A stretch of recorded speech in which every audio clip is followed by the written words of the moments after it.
ഇങ്ങനെ കരയും. എനിക്കറിയില്ല എന്തിനാ. അച്ഛന്റെ കൂടെ പോവാനാ കരയുന്നത്. ഉറക്കത്തിൽ എണീച്ച് കരയാൻ കാഴ്ചയിൽ നിക്കണം. വെളിയിൽ പോവാൻ.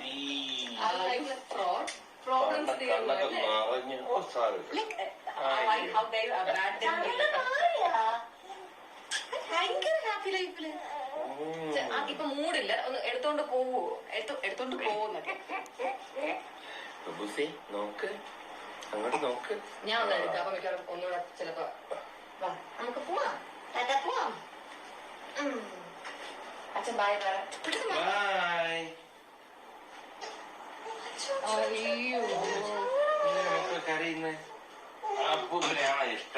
അച്ഛൻ എപ്പോഴും വെളിയിൽ പോകുന്നുണ്ട്. ഇപ്പൊ ഇവൻ വലിയൊരു ഊരുതണ്ടിയായി. ഇപ്പൊ ഇവനും വെളിയിൽ പോണം. അപ്പൊ അച്ഛൻ നോക്കാം എന്ന് രാവിലെ വെളിയിൽ പോകും. നിന്നെ രാത്രി ഇപ്പൊ ആരും വെളിയിൽ കൊണ്ടുപോകാൻ പോണില്ല ലൈഫില്.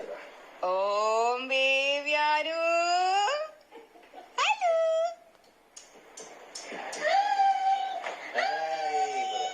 കണ്ണുനീരൊക്കെ ഒലിപ്പിച്ചാണ് ഇരിക്കുന്നത്.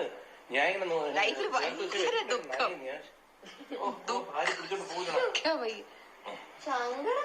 ഉടനെ തിരിഞ്ഞു നോക്കുന്നു എന്നെ എടുക്കാൻ വല്ലോ വന്നയാണോ. ബോണ്ട് അവിടെ നിന്ന് ചെയ്തോ, എന്നിട്ട് അങ്ങനെ നടന്നു പോയിക്കോ. ഇത്ര തന്നെ.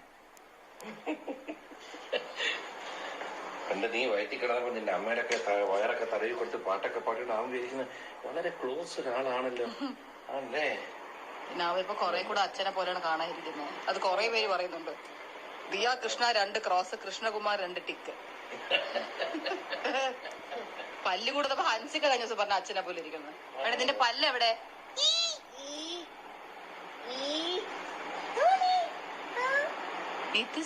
പറഞ്ഞേ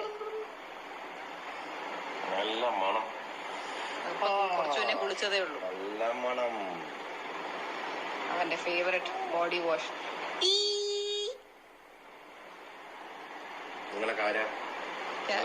മതി എടുത്തോണ്ട് പോകുന്നൊക്കെ മൈൻഡ് ചെയ്യണ്ട ആരും. ഒട്ടും മൈൻഡ് ചെയ്യാത്ത തരില്ല. ഞാൻ ഒന്ന് എടുക്കാൻ ട്രൈ ചെയ്യാം.